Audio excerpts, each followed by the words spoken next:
En 1803, lors de la guerre de l'indépendance haïtienne, la bataille de Vertières rendit très long.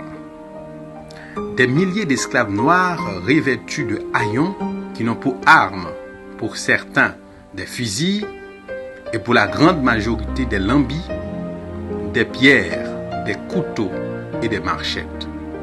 Ces esclaves ont su braver leur peur. En effet, comme Napoléon Hill l'a dit, tout ce que l'esprit humain peut penser, il peut le réaliser.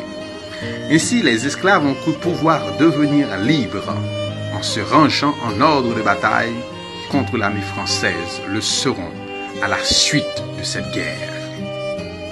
Ce que nous devons retenir de cette guerre est que ces esclaves ont eu la foi en leur cause.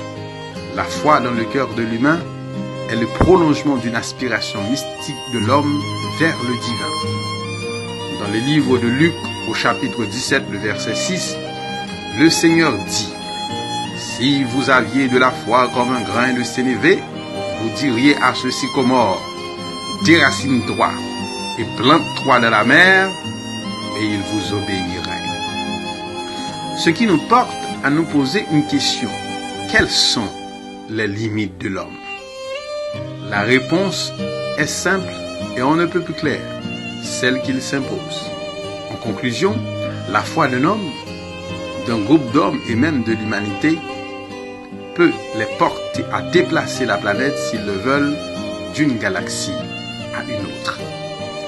En cette période de confinement et de guerre contre le coronavirus, je vous invite donc à vous surpasser en ayant une foi inébranlable en l'avenir et en Dieu. C'était votre serviteur, Réginald.